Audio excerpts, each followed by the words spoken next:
శ్రీ గురుభ్యో నమః. లక్షలాది మంది ప్రజలు తమని తాము ఎప్పుడూ పరిశీలన చేసుకోరు. మానసికంగా వారు తమ పరిసరాలనే పరిశ్రమల్లో తయారైన యాంత్రిక ఉత్పత్తుల వంటివారు.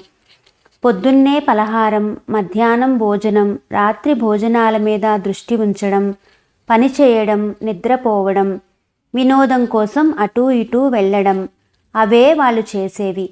వారు ఏం వెతుకుతున్నారో, ఎందుకు వెతుకుతున్నారో, పరిపూర్ణమైన ఆనందాన్ని, శాశ్వతమైన సంతృప్తిని ఎన్నడూ తాము ఎందుకు పొందలేకపోతున్నారో కూడా వాళ్లకు తెలియదు. ఆత్మవిశ్లేషణ చేసుకోకపోవడం వల్ల తమ పరిసరాల ప్రభావంలోనే నియంత్రించబడి మనుషులు యంత్రాల్లా తయారవుతున్నారు. నిజమైన ఆత్మవిశ్లేషణ పురోగతిని కలిగించే గొప్ప కళ. ప్రతి ఒక్కరూ తమను తాము నిష్పక్షపాతంగా విశ్లేషించుకోవడం నేర్చుకోవాలి.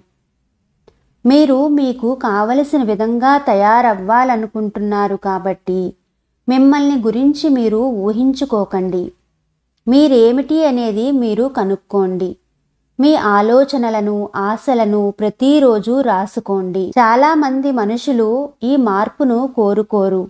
ఎందుకంటే ఎవరి సొంత తప్పులను వారు చూసుకోలేరు కాబట్టి. ప్రతి ఒక్కరూ వారసత్వం, పరిసరాల ప్రభావంతో ఉత్పత్తి అయిన వారే. మీరు అమెరికాలో పుడితే అమెరికా వాసుల యొక్క లక్షణాలకు మీరు ప్రతిబింబిస్తారు. మీరు వేరే దేశంలో పుడితే ఆ దేశాల ఆసక్తులను వ్యక్తం చేస్తారు. గత జన్మలలో మీరు అలవరుచుకున్న అలవాట్లు, కోరికలే ఫలితమే మీ ప్రస్తుత జన్మ.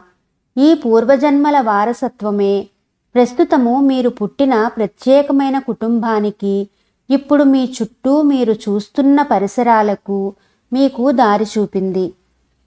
కాబట్టి ఆత్మ పురోగమనానికి ఆత్మవిశ్లేషణ ఎంతో ముఖ్యం.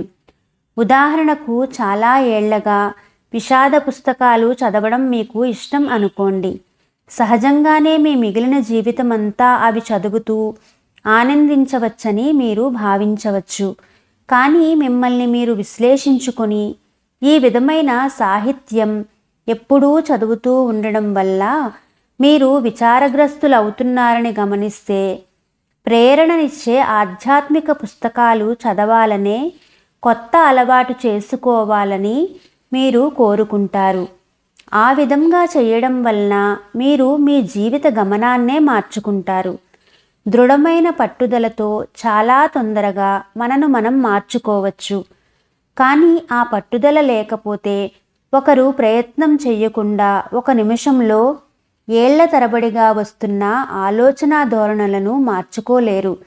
చాలా కాలంగా ఉన్న ఒక అలవాటును నిర్మూలించాలంటే మీరు దానికి ప్రతికూలమైన దాన్ని పూర్తి శక్తితో, పట్టుదలతో ఆ చెడు అలవాటు నశించే వరకు అవలంబించాలి.